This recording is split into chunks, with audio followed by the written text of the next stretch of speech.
Isabela Jardim, uma nutricionista especializada em alergia de alimentos. De alimentos, exatamente. Tô certo? Sim, tá certo. Quem explica melhor é a própria Isa. Posso chamar de Isa, Isa? Pode, Isa, pode pode chamar de chamar Isa. de Isa. Muito bom. Seja bem-vinda. Seja bem-vinda, Obrigada. Sônia Paula. Que beleza. Eu é que agradeço o convite por estar aqui com vocês, né? Eu já acompanho o programa de vocês, acho muito bacana, então eu fico muito feliz pelo convite de estar aqui Legal. hoje. Que bacana.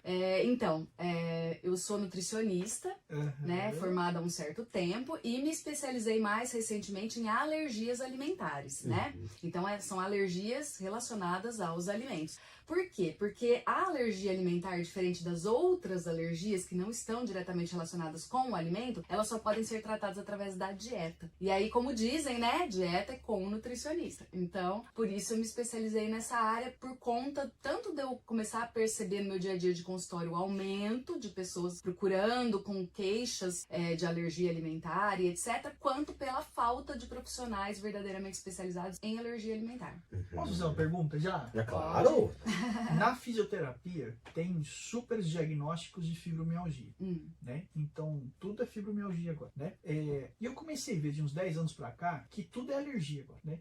Na minha área eu percebo que tá errado alguma coisa aí, né? Que tem muito diagnóstico de fibromialgia que o médico demorou 5 minutos para diagnosticar uma pessoa com fibromialgia. Não faz sentido, né? Aí eu pergunto para você, essas alergias que estão surgindo muito, todo paciente meu tem alergia a alguma coisa, a algum alimento. Sim. Um dia um paciente falou assim, Felipe, eu não posso comer mais nada. Eu falei, por quê? Ele falou, tem alergia a feijão, tem alergia a arroz, tem alergia a milho, tem alergia a isso, tem alergia a isso, tem alergia a isso. Não sei se eram esses alimentos, né? Mas ele começou a falar. Entendi. Eu falei, o que você vai fazer agora? Ele falou, não sei, eu vou passar para a nutricionista, ela vai me orientar, eu vou ver o que eu vou fazer. Nessa parte, você vem encontrando muitos erros de diagnóstico? Sim, mas eu acredito que nessa área os maiores erros são com diagnóstico errado, não no sentido de dizer que a pessoa é ou não alérgica, mas como se faz esse diagnóstico. É claro que justamente por conta de se falar mais em alergia alimentar hoje, claro que começam a aparecer alguns casos que verdadeiramente não são mesmo uma alergia alimentar, que talvez estejam sendo exagero. Mas os casos de alergia alimentar, os verdadeiros, eles realmente aumentaram nos últimos anos, principalmente por conta dos hábitos que nós temos hoje. É claro que a alergia, e isso vale para qualquer alergia, mas falando especificamente da alergia alimentar, ela é multifatorial. Então ela não tem como o único fator desencadeante, vamos dizer assim, os hábitos alimentares. Porque se fosse assim, todo mundo realmente acho que tinha, né? Mas, então a gente tem também fator genético, que é bem importante para o desenvolvimento de alergias, né? Inclusive a alergia alimentar. A gente tem a gestação, a forma, como foi o nascimento, se foi parto normal, se não foi, se foi amamentada ou não a criança, porque a exposição precoce a alimentos que não seria o leite materno, também é um fator que pode ajudar a desenvolver alergia alimentar, principalmente em bebês e crianças. Então tem que seguir aquele padrãozinho do bebê, né? Sim. Com tantos meses é isso, com tantos meses Exatamente. E então tudo isso influencia, mas os hábitos que nós temos hoje, os hábitos alimentares que nós temos hoje, eles também contribuíram e muito para aumentar os casos de alergia alimentar, principalmente no que diz respeito à introdução precoce de alimentos, porque por mais que a gente tenha campanhas envolvendo a amamentação, né, eu acredito que hoje a maioria das pessoas sabe que o leite materno é o melhor alimento para um bebê, né, porque diferente do leite de vaca que foi feito para bezerro, ele é excelente também, mas para o bezerro, né, que é o leite materno, a gente ainda tem,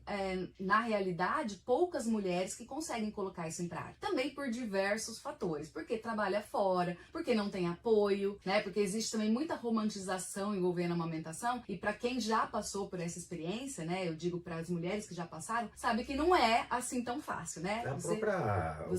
A maternidade, né? Sim, a maternidade por si só, exatamente. Então, é uma delícia e tudo mais, mas é difícil, né? E a amamentação em si também envolve muita coisa, envolve o emocional, o psicológico, envolve você estar ali disponível sempre que o bebê precisa. Pensa bem, um bebê recém-nascido, ele mama de 2 em 2 horas. O que dá pra você fazer nesse intervalinho? Sem contar que é assim... Dormir. Não, dormir se ele dormisse, né? Não, é engraçado que assim, a gente fica, e se alguma mamãe estiver me ouvindo agora, vai se identificar, eu tenho certeza. A gente fica assim, quando o nenê dá um tempo, né, seja qual for, porque dormiu, enfim, a gente fica até sem saber o que a gente faz. Eu tomo banho, eu uso banheiro, eu lavo meu cabelo, eu troco de roupa, eu como alguma coisa, você não sabe, porque você fica tanto tempo sem ter um tempo só pra você, né?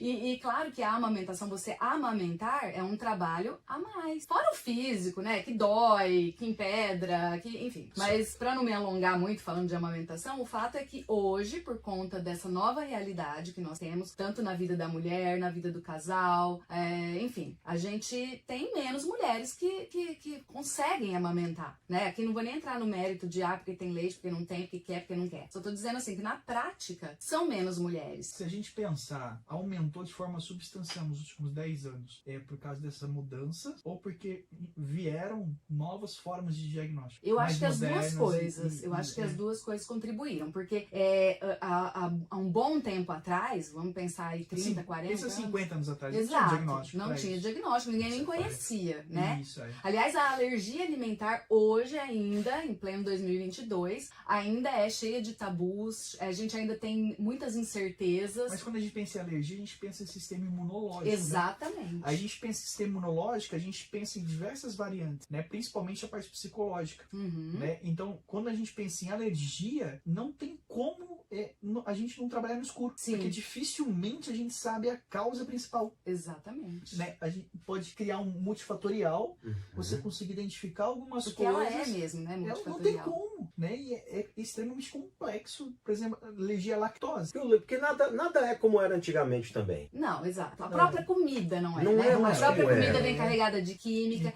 E isso envolve até a alimentação da gestante também. Certo. Porque até durante a gestação, a mulher já está se alimentando E o leite materno é influenciado por isso. Sim, sim. Ele nunca, em hipótese alguma, ele vai ser ruim ou ele vai ser fraco por causa da alimentação da mulher. Mesmo que ela tenha uma alimentação errada, ele ainda é a melhor opção. Porém, é óbvio que se eu tiver duas mulheres que estão amamentando e aquela que se alimenta bem e a outra que se alimenta mais ou menos, o leite vai ser diferente. Uma comida orgânica de uma comida preparada com químicos, digamos assim. Congelados, né? Verdade. O método de se fazer comida, de se armazenar, um modo de se... Acredito que tenha mudado bastante. Sim. Bem provável. A gente descasca menos e desembala mais, né? Quer ver uma coisa interessante? Não tem nada, talvez não tenha muito a ver, mas tem a ver com essa questão de produção. Você sabe que a cerveja é um alimento. É um alimento. Né? Que vocês sabem disso. Mas é um alimento que mudou muito a sua parte de substâncias, principalmente no Brasil. Na década de 90, foi baixado um decreto. Cerveja, Foi baixado um decreto onde se colocava, ao invés de cereais maltados, colocaram, pode botar milho aí nesse negócio. Virou uma mistura, né? Verdade. E aí aquela bomba de milho, de milho fermentado, né? Tanto que eu, por exemplo, eu diminuí absurdamente o consumo de cerveja, porque faz um mal absurdo. Aí, para eu poder tomar cerveja, eu preciso comprar determinada marca que eu sei que ela tem lá todos uma os quantidade X de malte. Aliás, inclusive hoje, nós temos cerveja sem...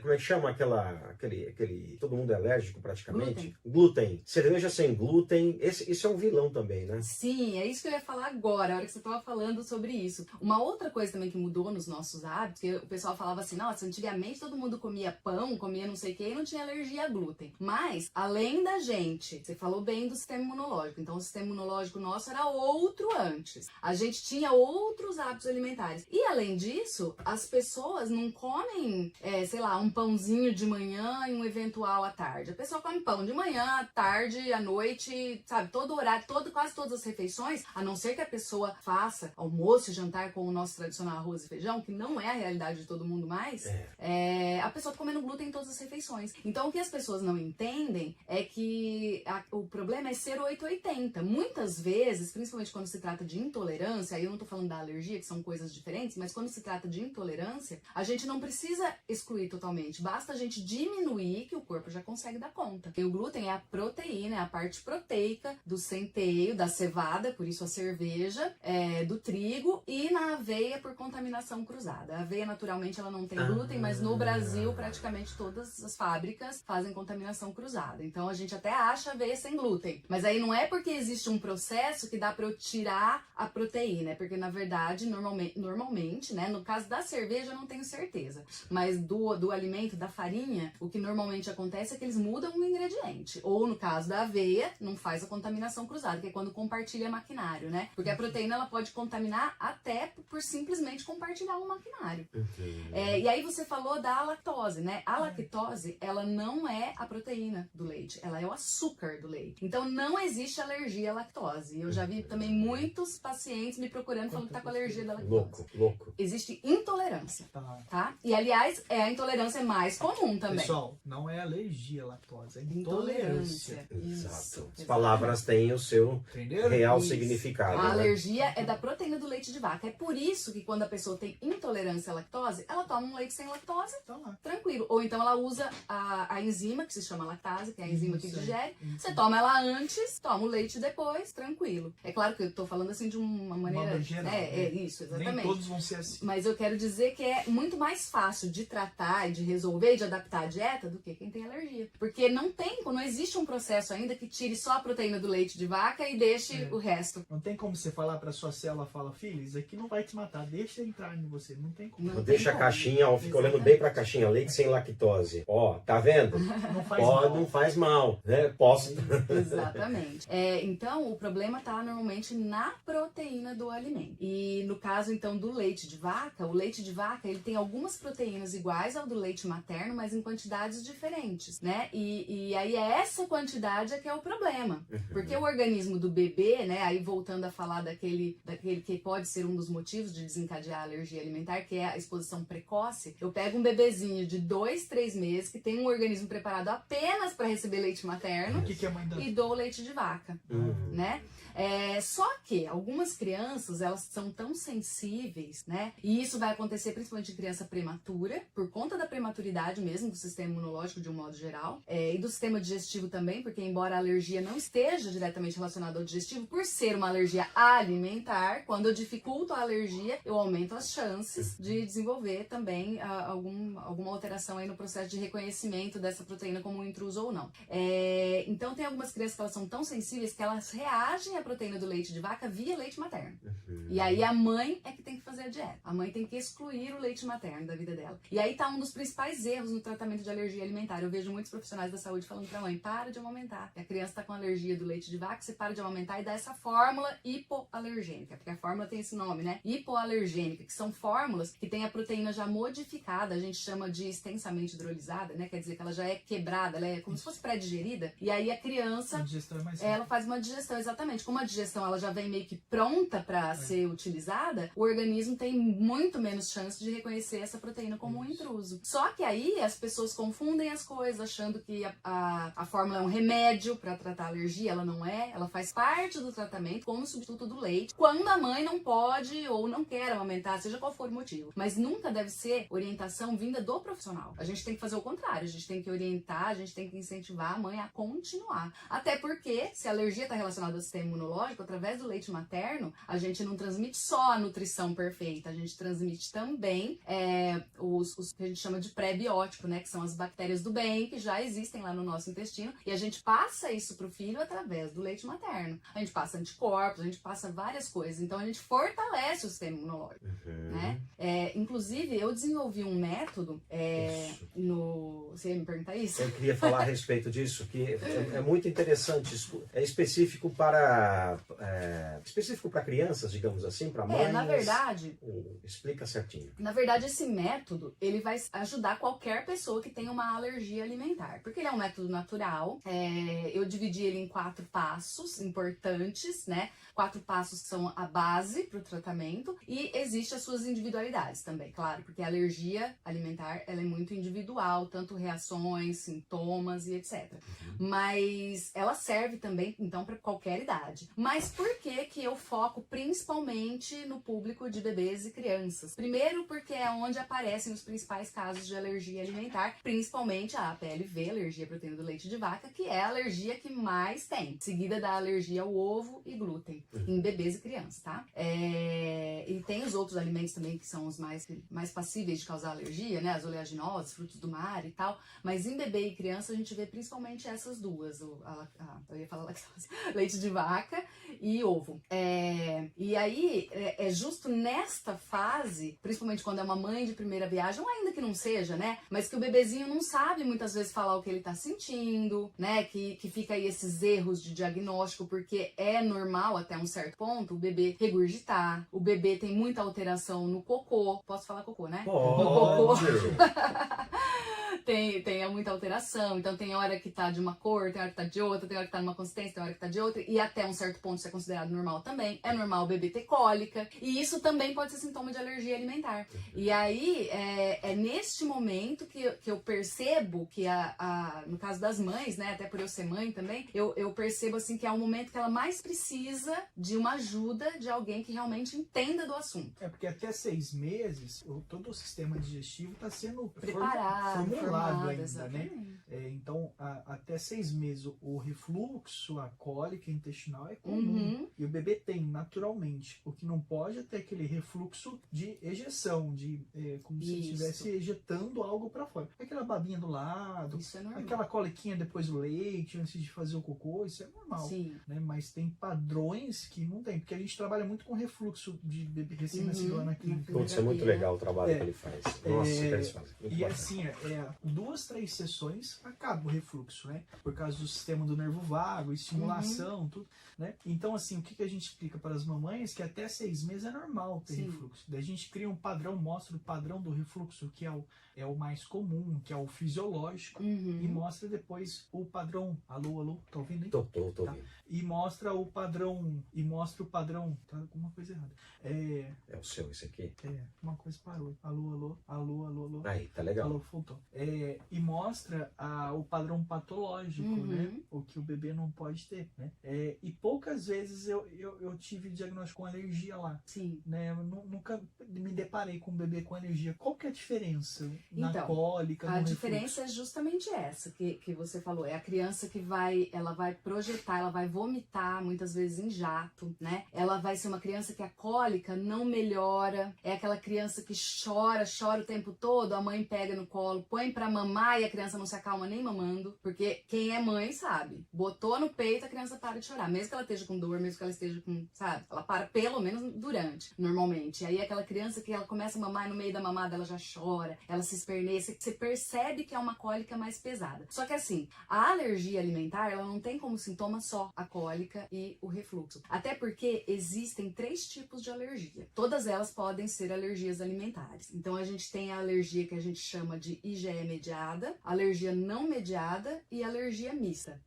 A IgE mediada, a IgE é a abreviação para a imunoglobulina específica, né? O que é essa imunoglobulina específica? É uma defesa nossa, né? Uma imunoglobulina mesmo, um glóbulo do sistema imunológico específico para combater um determinado invasor. E aí, quando o organismo entende que a proteína do alimento é esse invasor, ela produz um específico para combater ele. Então, a gente chama, para não ficar falando até eu enrosco, tá vendo? Para não falar imunoglobulina específica, a gente fala IgE.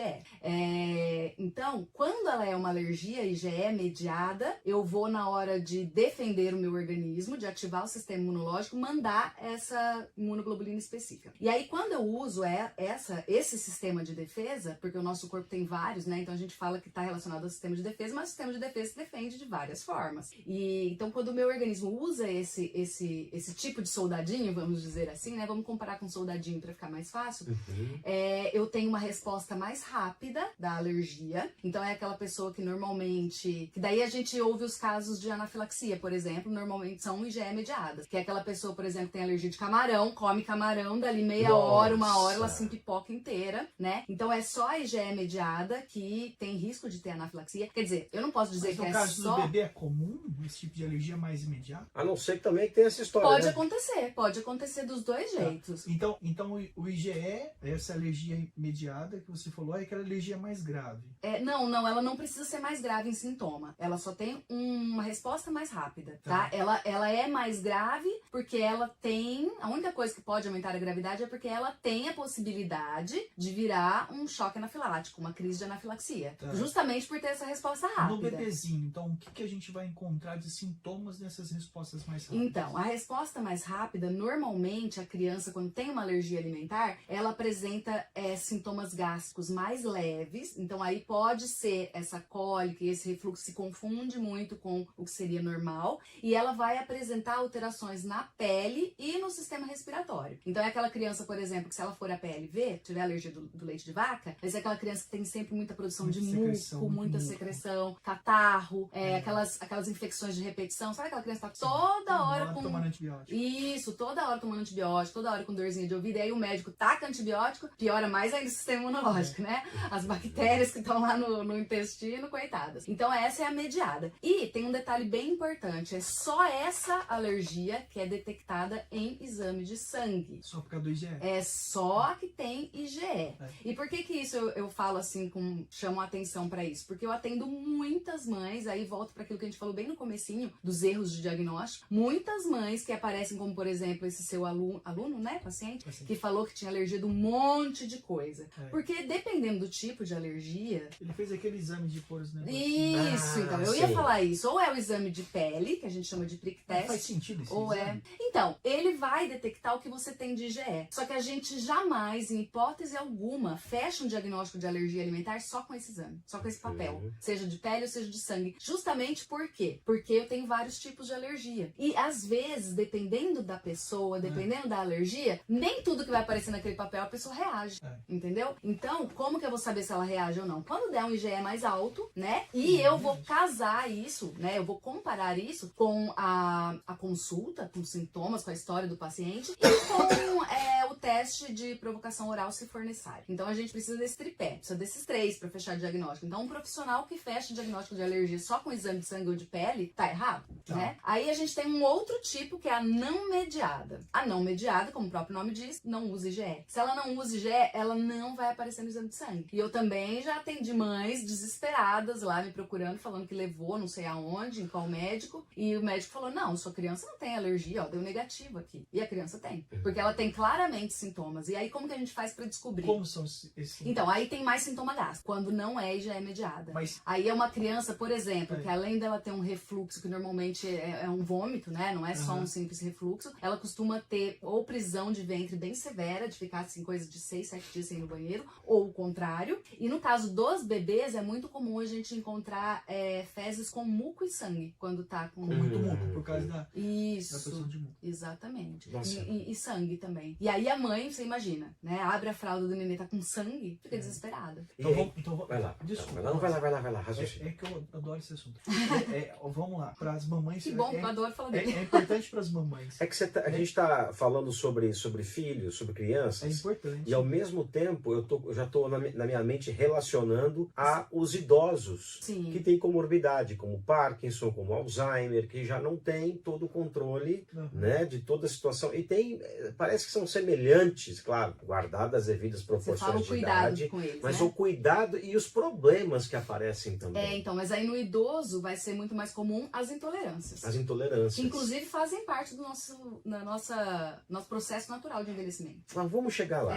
Vamos chegar. Então nós falamos de dois tipos de alergia, para as mamães ouvirem e conseguirem verificar se o filho está com alergia ou não. Ou não para as mamães diagnosticarem, mas para elas pensarem, olha, eu vou procurar um profissional para entender um pouco mais. A baseada no IgE vai ter os sintomas gástricos, mas vai ter também acompanhado de sintomas respiratórios, sintomas na pele. Urticárias, dermatites.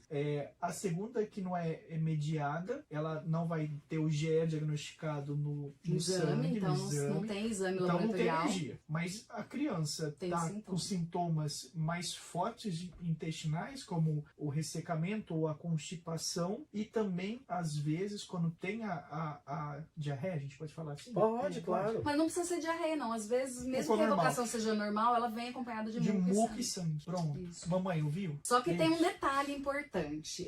Quem me acompanha nas minhas redes sociais, no Instagram, no Facebook e tal, já deve ter ouvido eu falar que a alergia alimentar é uma caixinha de surpresa. Porque nem sempre toda criança que é IgE mediada vai ter exatamente esses sintomas, e o contrário também também acontece. Então, às vezes, a criança tem um sintoma claramente que demonstra, né, que não é IgE mediada. Aí você faz o exame, ela é. A mamãe precisa procurar um profissional, exatamente. Exato. Então, só que tem que ser um profissional que seja realmente especializado. Por que que eu tô dizendo isso? Porque pode acontecer tanto hiperdiagnóstico, que é uma coisa que eu vejo demais, quanto o diagnóstico, assim, o médico fala, não, isso daí é coisa da sua cabeça, não tem nada. E quanto fazer um diagnóstico igual desse seu aluno. Não tô dizendo que é impossível, claro que não. Existem os multialérgicos, existem pessoas que são alérgicas a várias coisas, mas é muito raro. E o número de gente que eu já atendi que tem alergia, assim, de 10, 15 alimentos diferentes, porque existem também sintomas Eu prefiro morrer, eu vou comer tudo. Existem sintomas que se confundem um pouco também, porque quando a gente faz um processo alérgico, a gente secreta uma substância que se chama histamina. Existem alimentos que aumentam a histamina. Então, se você está num processo alérgico ou não está estabilizado, você pode comer esses alimentos e eles aumentam esses sintomas. Não significa que você tem alergia daquele alimento, mas ele contribuiu. E aí a mãe, não sabendo disso, ela faz uma confusão. Então, elas são orientadas assim, ó, o que eu ouço, o básico que eu ouço da maioria das mães que eu atendo é assim, eu fui no médico, meu filho tem APLV, alergia à proteína do leite de vaca, o médico falou assim pra mim, é só você cortar leite derivado. E tchau, e benção, né? E aí, parece muito fácil falar assim, né? Poxa, acho que todo mundo, né, ou pelo menos a maioria das pessoas já sabe o que é leite derivado. Eu vou tirar o leite de vaca, seja ele de caixinha, de saquinho, do que for, e vou tirar queijo, iogurte, requeijão e etc, né? Só que aí entram vários fatores que a gente fala que são detalhes, né? E que fazem toda a diferença na hora de fazer o tratamento. Por quê? A gente tem alimentos que tem o alimento que causa alergia como um ingrediente escondido, que às vezes não faz parte dos ingredientes principais, então você lê um rótulo, não tá ali, mas ele pode estar, porque pode ter contaminação cruzada, que a gente chama de traços, sabe? Então quando tá escrito assim no rótulo, pode conter traços, ou contém traços, contém derivados, quando tem uma quantidade pequena, então é importantíssimo orientar as mães como ler rótulo, né?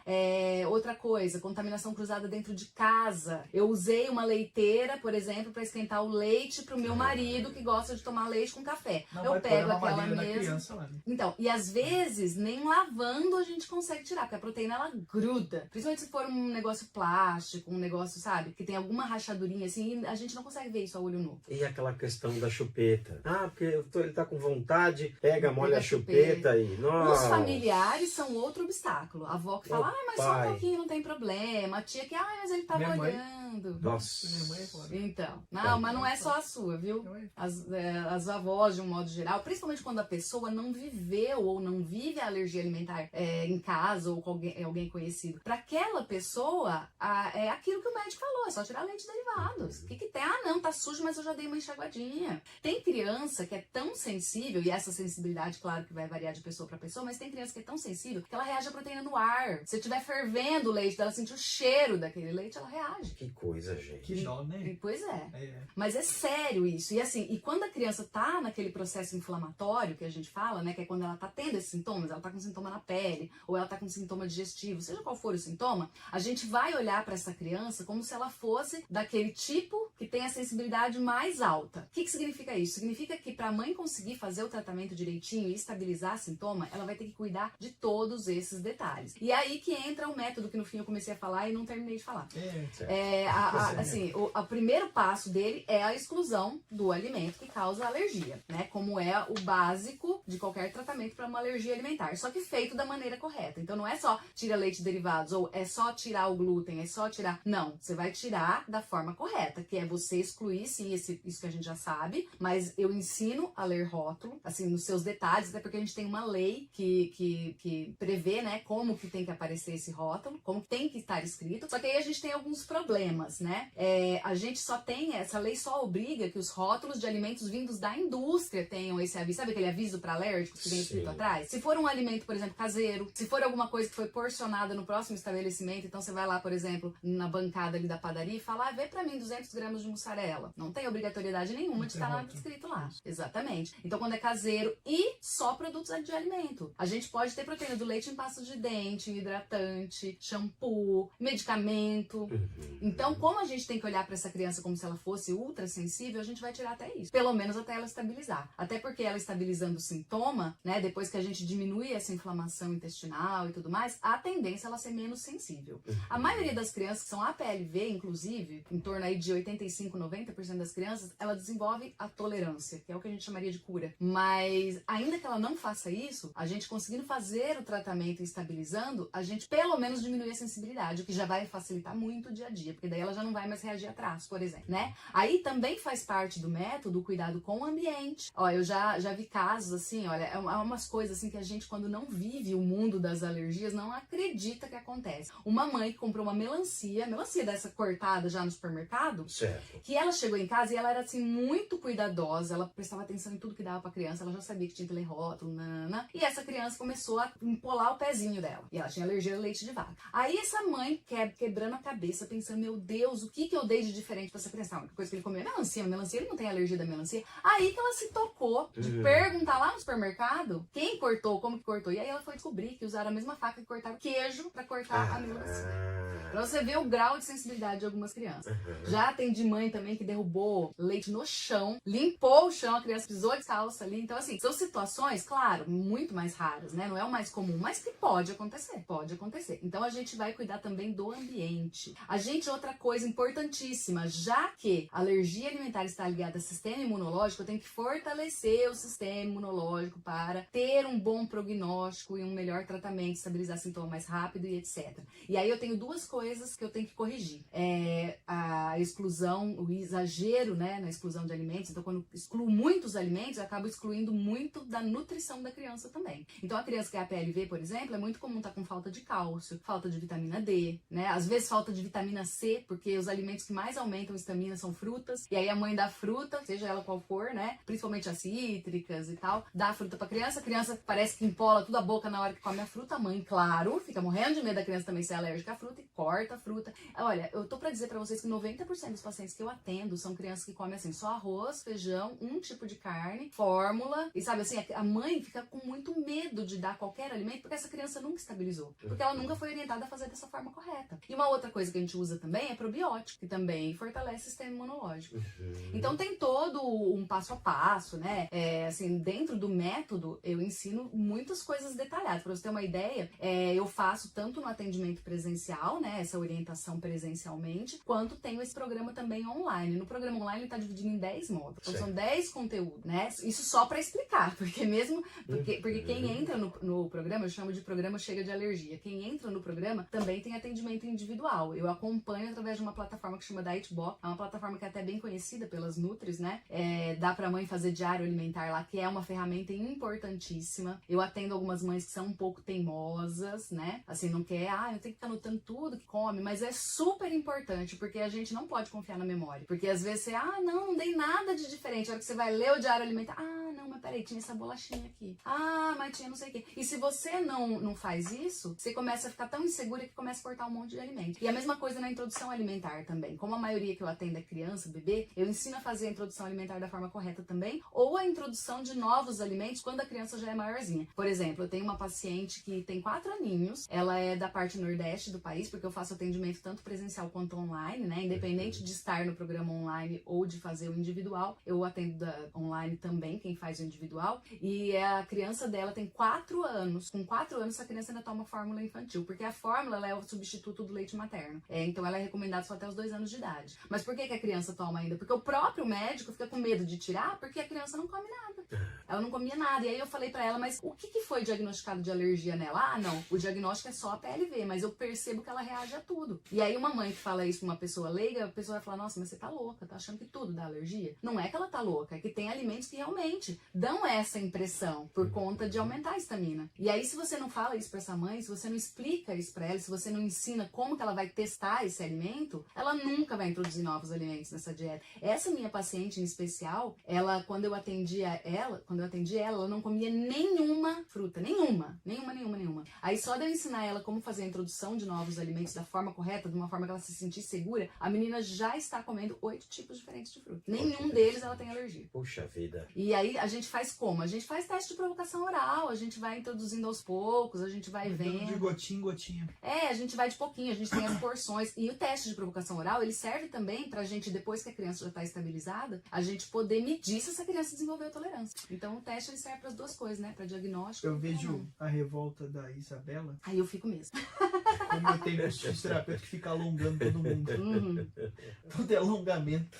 Tá com ciatalgia? Alonga. Tá com hernia de disco? Alonga. Tá com dor na coluna? Alonga. E alongamento não presta pra nada. E o fisioterapeuta fica alongando. Você já deve ter sido alongado por algum fisioterapeuta já. Né? Foda. Aí a gente vê, tá dando pipi. Não, acho que foi algum... será que eu encostei aqui? Aí, ó. Isso. Então, fui eu que encostei aqui minha Essa xícara. não é muito sensível. Quase soltei o fone. É sensibilidade. Sensibilidade pro É. microfone. Como é que se diz? Não é alergia. Tá. Não, Intolerância. É intolerância. Isso, é a intolerância, a sensibilidade. Eu fiquei um pouco feliz aqui, porque eu vi que não é só meu. Não é só você, né? Mas só que assim, eu acho que na profissão de nutricionista, é claro que eu sou formada há muito tempo, então eu não sei como tá hoje, mas eu sinto uma falha em ensinar nós, nutricionistas, sobre alergia alimentar como deve ser feito. Por que eu tô dizendo isso pra você? Porque eu procurei cursos de especialização dentro de um curso de nutrição, que fosse dentro da nutrição, só sobre alergias alimentares, e eu não encontrei nada que explicasse em todos esses detalhes. Então, o que eu fiz? Eu fiz alguns cursos na ASBAI, que é a Associação Brasileira, né, de Imunologia e Alergia, de Alergia e Imunologia, mas ele é muito específico para médico, então ele não toca tanto nos detalhes que envolvem a alimentação. Eu comprei, assim, tudo quanto é livro que eu encontrei sobre alergia alimentar, estudei um monte e coloquei algumas coisas em prática em mim, porque eu também sou uma pessoa muito alérgica, né, eu vou contar isso um pouquinho para vocês, e aí eu desenvolvi o método. Então, existe uma falha aí no que consiste em ensinar profissionais, porque como eu disse no começo da live, dieta é com nutricionista, dieta não é mesmo com alergista, com o gastro, com o pediatra. Esses médicos, eles vão diagnosticar alergia alimentar, e quando não for uma alergia alimentar, aí sim, aí você vai no alergia, porque as outras alergias, né, creio eu, porque aí também não é a minha praia, mas aí eu acredito, precisa de um tratamento medicamentoso também, outros tipos de tratamento que não tem a ver com a dieta especificamente. Quando a criança tem um problema fisiológico, ou um problema, no organismo mesmo, enfim, alguma coisa que não esteja relacionada com, por exemplo, um refluxo induzido por proteína alimentar, aí vai no gastro, entendeu? O que você fez, então, é pegar a literatura, juntar tudo e resumir para as mães. Exatamente. Né? Eu também eu também li muitas pesquisas, e aí as pesquisas foram internacionais, porque no nosso país a gente também quase não tem pesquisa envolvendo alergia alimentar. Então, assim, foi um trabalhinho mais ou menos. Hein? Pegou as pesquisas, juntou tudo, teve suas experiências profissionais práticas, Sim. juntou pessoais também. Juntou sua expertise profissional com a literatura e falou assim, vou dar uma resumida nisso e vou organizar tudo que está escrito para criar uma linha de tratamento. Exato. E com uma linguagem que dá para elas entenderem também. Isso. E agora conta aí, você é alérgica. Eu sou alérgica. Pois é, eu tava falando dos tipos de alergia, né? Eu falei que existem 3, eu só falei de 2. Da IgE mediada e da não mediada. A terceira é a mista. O que é a alergia mista? Também, como o próprio nome diz, ela tem a mistura das outras duas. O que significa isso? Eu vou ter algumas reações que são IgE mediadas e vou ter reações que não são IgE mediadas. Quais são as alergias mistas? As mais conhecidas, essas duas que eu vou falar são muito conhecidas, asma e dermatite atópica. E quem tem dermatite atópica ou asma, que é uma alergia mista e que pode estar relacionada à alergia alimentar ou não, costuma ser uma pessoa que a gente fala que é atópico, né? Que tem o gene da atopia.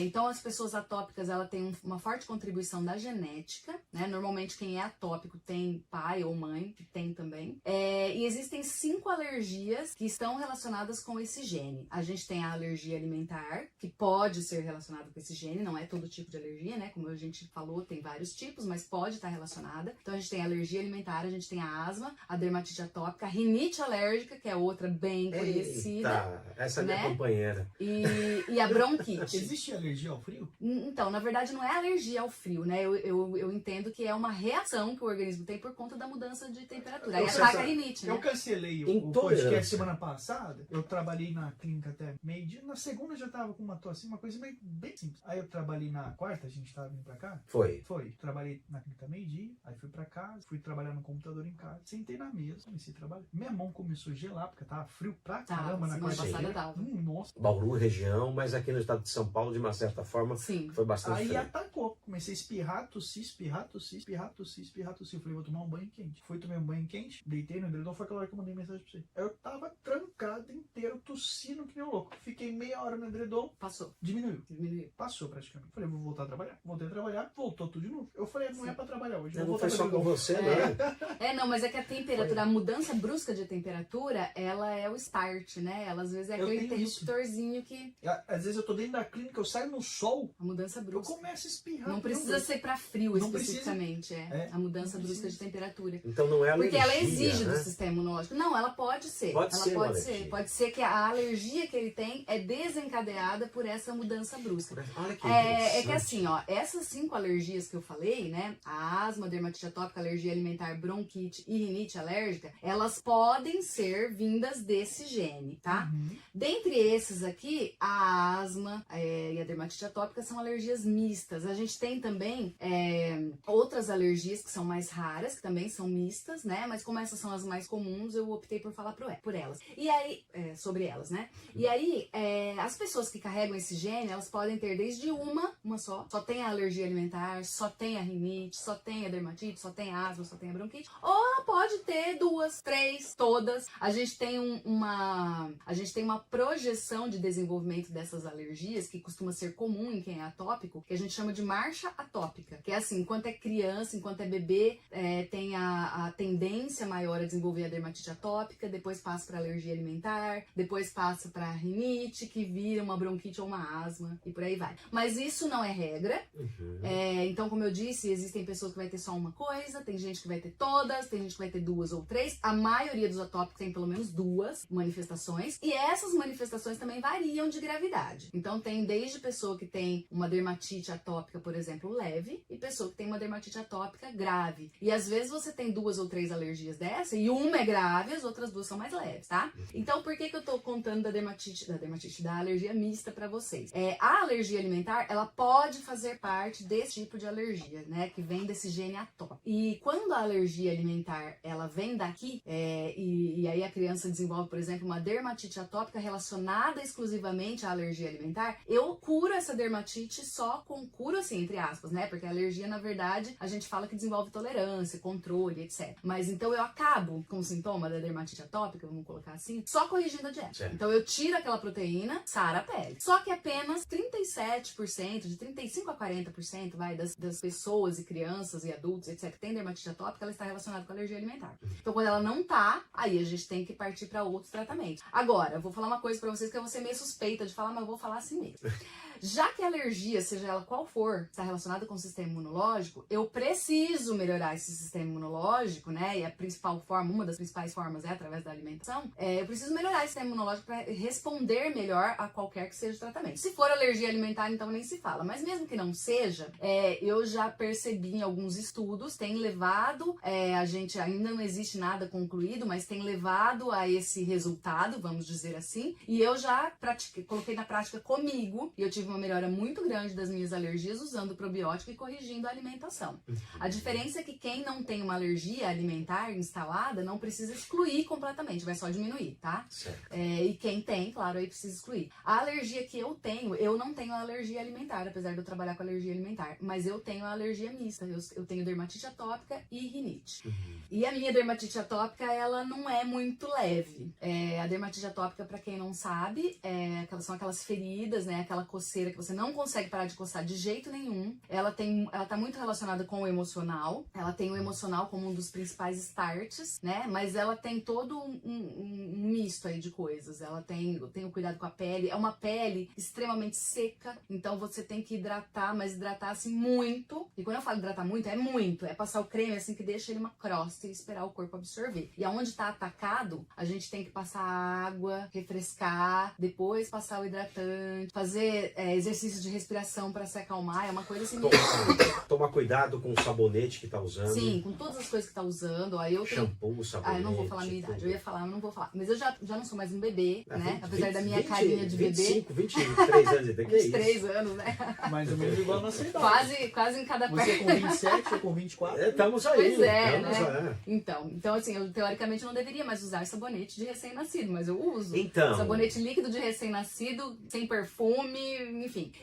Mas existe, então, a alergia alimentar que é mista também, né? Existe essas pessoas que têm alergia mista. E aí a alergia mista, ela é um obstáculo a mais, porque justamente por ela ser mista, ela é mais difícil ainda de diagnosticar. Doutor, medicamento, não é a sua área, né? Não. Mas, assim, como não é minha área, mas a gente tem um pouco de experiência com o recebimento de informações dos próprios pacientes. Sim. Muitas pessoas tentam tratar a alergia com homeopatia? Olha, a alergia alimentar não vejo. Tá. Eu sei que a minha mãe tratou a minha alergia, que eu fui diagnosticada com dermatite atópica, eu tinha 2 anos de idade. Então faz bastante tempo. Ou melhor, faz mais ou menos, né? E aí, na época, minha mãe me tratou com homeopatia. Assim, a dermatite melhorou da época que eu era criança. Mas eu não sei se é por causa da homeopatia ou se é porque, de fato, existe essa tendência mesmo. A maioria das pessoas melhora conforme vai ficando mais velha da dermatite. Tem gente que, inclusive, some. Nunca mais tem crise. Tem gente que tem período de remissão. Eu já tive período de remissão aí de anos. Aí, mais recentemente, eu voltei a ter. Então, aí eu não sei te responder se, no caso da alergia alimentar, trata com homeopatia.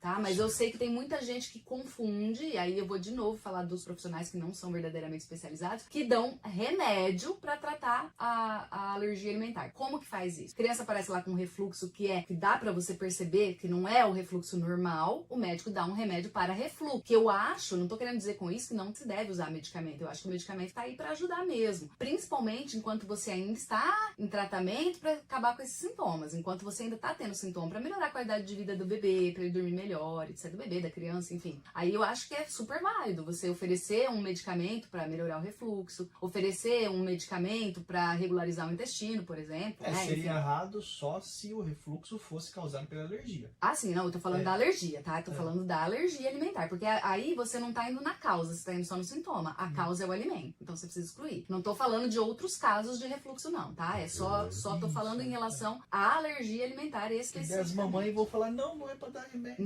Não, é só no caso da alergia alimentar, tá? Até porque, claro, o remédio, ele não é um alimento, mas você geralmente ingere ele por via oral, seja líquido, tudo tal, e ele pode ser um desencadeador de algumas outras coisas, de efeitos colaterais. Por exemplo, um xarope que se passa infantil para, de repente, até, sei lá, para uma tosse, enfim. E se tiver alergia a algum componente, por exemplo. Até um corante que tem mesmo, né? Sim, que não é uma alergia muito difícil de encontrar também. Só que aí a gente nem considera muito alimentar, embora venha do alimento, porque o corante não é um alimento, químico, né? É químico, puxa vida. A gente abriu uma caixinha de perguntas no nosso Insta, @Saúde Talks Podcast, estamos lá. E a galera mandou algumas perguntas. Vamos fazer aqui um bate-pronto? Vamos. Pode ser? Pode. Aqui, ó. Como saber se meus sintomas são de resfriado ou de alergia? Então, a alergia alimentar, embora existam esses tipos diferentes, a mediada que vai ter menos sintoma gástrico, a não mediada que vai ter mais sintoma gástrico, normalmente ela vem acompanhada de um sintoma gástrico. Certo. Então a pessoa tá só com muita produção de muco, tô com alergia do leite. Calma, né? Nem tudo também é alergia. Então, para ser uma alergia alimentar, normalmente vem acompanhado também de um sintoma gástrico. Agora, para ser bem sincera, como que você vai saber? Você vai ter que procurar um profissional para fazer diagnóstico, porque os sintomas são muito fáceis de confundir, são muito fáceis, né, de confundir com outras doenças. Porque, por exemplo, que nem dor de cabeça. Quase tudo dá dor de cabeça. Então não dá pra eu fazer um diagnóstico só pela dor de cabeça. Ai, doutor, eu tô com uma dor de cabeça aqui. Mesmo que a pessoa me informe a localização, só com a dor de cabeça, não tem como eu saber. Pode ser tantas coisas, né? Então, eu acredito que tem que ser com um diagnóstico assim. Mas normalmente, quando é alergia alimentar, mesmo que o sintoma seja na pele ou respiratório, ele vem acompanhado de alguma coisa gástrica. Pode ser leve, né? Pode ser apenas um estufamento, aumento de produção de gases, um refluxo que você não sabe direito se é alimentar, se é fisiológico, mas alguma coisa vai... Certo. Devo me preocupar se o local picado por um inseto ficar irritado por muito tempo? Eita, aí eu já não sei, hein? Porque aí Picada foge um de pouquinho inseto. da alergia alimentar, Mas né? aí a alergia... Mas aí, normalmente, picada alergia de inseto. é do Pernilongo. tipo IgE mediada. Bebê, Por isso que dá Boom de estamina. exatamente, é um boom de estamina. Eu acredito que se ficar muito tempo, e aí eu tô dizendo que eu acredito porque de fato eu não tenho certeza, porque eu não sou alergista, né? Eu sou nutricionista, minha praia é alergia alimentar. Mas como eu tava falando, quem é atópico, né, tem essa influência genética, o meu filho caçula é atópico, tanto quanto eu. Só que ele não tem a dermatite atópica, ele tem asma. E a gente descobriu um pouco mais recente que ele tem alergia à picada de formiga. Ele leva uma picada de formiga e ele fica 4, 5 dias com a mão inchada. Tadinho. E aí, neste caso, o pediatra dele falou pra gente passar anti-histamínico, porque aí, como você disse, né, é um boom de histamina, pra ajudar a inchar. Então, assim, eu não sei te dizer se é prejudicial, mas eu imagino que se fica inchado muito tempo, né, dias, significa que a pessoa é mais alérgica, né? Porque inchar um pouquinho acho que todo mundo incha. Sensível. Ou mais sensível. Tipo aquela pessoa que vai pra praia, e aí os borrachudos, porque o borrachudo do interior é uma coisa, a gente já tá acostumado. Agora, os borrachudos da praia, eles são fortes. Né? Eles ficam, mas olha, eu acho que todo mundo tem pelo menos alguma reaçãozinha, né, complicada. Sim, eles ficam quando eu tô na praia, eu bebo tanta cerveja que o bichinho me pica, a cerveja não vai lá e sai bêbado. Já cuida, gente. Ai, gente do céu. Por quanto tempo devo tomar a medicação para alergia? Então. Aí também vai depender. Se for alergia alimentar, você só vai tomar medicação enquanto você não corrigir a dieta e acabar com os sintomas. Porque não existe remédio para tratar alergia alimentar. Assim, para que você vai usar. É claro que é aquilo que eu falei. O medicamento ele vai servir para emergências, ele vai servir para ser usado enquanto não estabilizou o sintoma, mas para alergia alimentar não existe. Agora, se for outro tipo de alergia, aí eu não sei te dizer. Aí você vai ter que seguir a orientação do alergista, né? Vou dar um exemplo do meu filho de novo, tá? Mas aí são exemplos apenas do que eu tenho lá em casa. Normalmente, ele agora tá com uma tosse alérgica, a pediatra dele falou pra dar por 10 dias. O antialérgico que ele toma. Mas aí pro seu filho, pro meu filho, exatamente. Caso dele, exatamente. Tá não bom? quer dizer que é pra todo mundo dar 10 dias, né? Cada caso é um caso. Cada caso é um caso, cada caso precisa de um tipo de antialérgico. Cada corpo é um corpo. Cada corpo reage de O uma principal, forma. todos os casos precisam procurar o profissional. Exatamente. Tá bom? Se não for uma alergia alimentar, procura um médico, pediatra, alergista. Até mesmo se for uma alergia alimentar, até descobrir, você vai passar pelo médico primeiro. Exato. A hora que descobrir, você vai precisar de nutricionista para montar a base, sua base alimentar. Até porque não adianta levar para benzer também, né? Não. Se o processo for assim, que for passar por uma nutricionista, se o processo for passar por um especialista, só não adianta levar pra benzer, não. Você pode até levar pra benzer também, se você acredita, né? Exato. Mas só levar pra benzer também não vai Só resolver. não vai dar certo. Aí você acabou respondendo também quanto tempo dura um tratamento com imunoterapia.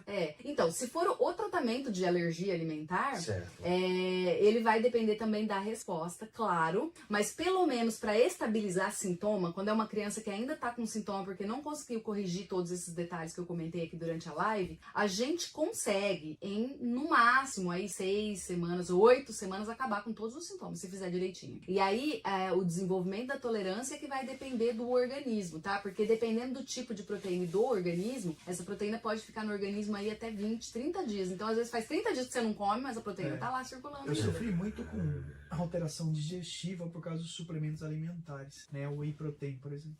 Que é um boom de proteína, né? Mas na época que eu tinha menos dinheiro, eu tinha que comprar o mais barato, né? Aí danava. Aí depois eu comecei a comprar o hidrolisado, né? Isolado hidrolisado. Mas ele é um dos mais caros, mas não tinha o que fazer, né? Porque gerava alterações digestivas importantíssimas. Sim. Importantíssimas. Porque o seu organismo não estava dando conta de digerir toda essa proteína, né? O hidrolisado é que nem a fórmula infantil. Já. Isso, que nem a fórmula infantil hipoalergênica. Ela é extensamente hidrolisada, porque é pra pessoa que é alérgica. Mas a gente tem também a de aminoácido, né? Que aí é pra criança hiperalérgica. E aminoácido já é a porção final da digestão. Isso. Toda proteína que a gente ingere no processo digestivo, ela vai virar aminoácido. Porque o corpo, ele só aceita, na verdade, o aminoácido. Então, quando eu dou já a fórmula de aminoácido, já tá assim. Então, não tem como. Então, na verdade, a única que não é alérgica, a única fórmula infantil que não é alérgica, é a base de aminoácido. Neocate, Pregumin Pet, essas assim. Muito bom, muito bom. Eu acho que as mamães vão adorar essa entrevista. Com certeza, gente. Tomara. Mamães, papais se interem também, muito importante. Sim, com certeza. Eu posso aproveitar e convidar para seguir nas redes sociais? Inclusive eu ia pedir para você. Você ia até pedir, então tá bom. É porque eu lembrei disso, porque nas minhas redes sociais eu faço live toda semana, eu publico muito conteúdo relacionado à alergia alimentar, então tem conteúdo assim sobre tudo que você puder imaginar de alergia já, porque já tem bastante conteúdo e toda semana tem conteúdo novo. Então o meu Instagram é @Isabela Jardim, tudo junto, Isabela Jardim, _ Nutrialergia, tudo junto, né? Nutri de nutricionista, alergia porque eu cuido de alergia alimentar. Então é @Isabela Jardim _ Nutrialergia. Esse é o meu Instagram. Aí eu tenho um canal no YouTube, tem o link do canal no YouTube na minha bio do Instagram, mas se você quiser ir direto no canal do YouTube, é Isabela Jardim Nutrialergia também. E tem minha página, né? Meu site, que é doutorisabelajardim.com.br. Vamos colocar tudo isso certinho, bonitinho na divulgação, pra galera ter facilidade. A gente né? coloca no texto. Perfeito, no texto ali, certinho, bonitinho. Fica bem mais fácil. Depois manda pra gente. Aí, eu mando. Pra eu poder colocar. Isabela, muito obrigado por ter atendido, sabe, nosso pedido de entrevista. Muito legal mesmo. Agradeço de coração. Eu que agradeço. Eu já fui paciente da doutora Isabela. É verdade, umas anos já foi meu paciente. Já dei uns puxão de orelha nele. Já, nossa. Me deu uns alertas. Eu falei pra minha esposa que eu ia opa. começar uma dieta essa semana, né? Eu tava comendo muito, né? Eu falei, eu vou começar uma dieta mais com menos caloria. Aí ontem eu comprei pão, comprei um chocolate. Ela falou, cadê a sua dieta? Eu falei, tá aqui, ó, minha dieta. Não falei que era uma dieta hipocalórica, eu falei que era uma dieta. Extremamente rigorosa. Né? Pão e chocolate, gostei disso. Nutella, nossa. Você sabe que o nem termo fala. dieta, ele é usado justamente pra falar do que a gente come. É que a gente relaciona dieta com emagrecer, com, né? Uhum. Dieta é o que eu como. Dieta hipocalórica Às que vezes, seria pra a emagrecer. dieta pra engordar é mais difícil que pra emagrecer. Porque a pessoa que não ganha massa, né? Não ganha não peso consegue fácil, comer. ela não consegue. Não, e ela não ganha. O organismo tem dificuldade de produzir mais Eu comecei a ter massa um paciente e tudo essa mais. semana, a gente tá trocando ideia sobre isso. Ele tem um metabolismo basal de 1.800 calorias. Basal, é muito alto. Aí ele tava querendo ganhar peso, ele foi nutricionista, ele tinha que comer 3.800 calorias por dia, né? Pra uma pessoa que não pratica muito exercício e não tá Não acostumada, tem nem essa fome, né? não consegue comer. Churrasco! Eu consigo. Não, pra quem gosta de comer parece muito fácil, né? Mas é que a pessoa que não ganha peso, ela, além de ter um metabolismo assim mais rápido, ela tem... É uma junção de fatores também, né? Ela tem hábitos diferentes, porque existe a questão do hábito também, que pode até ser uma coisa que tá envolvido também com o fisiológico, mas existe uma tendência da pessoa que ganha peso mais fácil comer mais do que ela precisa, e a pessoa que não ganha é aquela pessoa que ela não aguenta comer, né? Que a pessoa... E não gosta de comer, né? Eu gosto de comer toda hora. Não, eu acho que gostar, bom. Pra acho que mim, gostar, acho que todo mundo gosta. Os próximos episódios vão ter algumas coisinhas pra nós comer aqui. Vamos chamar. Bom, principalmente quem quiser patrocinar. Patrocinar, Verdade. né? Ó, Você- amigas doceiras, bolegas. É verdade. Quem trabalha aí com salgado lojas também, de salgado, fica à Imagina vontade. um pão recheado aqui, um salgadinho. delícia, hein? Feito com farinha assim, Eita, integral. Não, né? pode ter glúten, pode ter tudo. Não, depois daqui a gente faz direto. Eu tô tentando fazer Não. uma base. Não, aí se a gente não ficar muito bem, a gente procura Ah, nutricionista. aí procura eu Boa. pra arrumar o estrago. Arrumar estrago. Isabela, muito obrigado mais uma Eu que vez. agradeço. Muito obrigado, meu caro Muito Felipe obrigado, meu Lavassi. amigo, muito Lembrando que nós estamos nas redes sociais, obviamente, você está acompanhando a gente aqui, ou pelo TikTok, ou pelo nosso canal no YouTube, ou também alguns cortes pelo nosso Instagram. Insta, @Saúde e Taos Podcast. Isso Esqueci mesmo. de alguma coisa? Não, você Não. tá sensacional hoje. Pelo amor, Tá muito incrível. obrigado. Tá até bonito hoje, tá? Tá sensacional. Xadrez, Sabe o que tá moda. faltando? Eu diga. Nossa ola. A ola, verdade, vamos Essa lá. entrevista merece uma ola. Vai embora. Vai embora.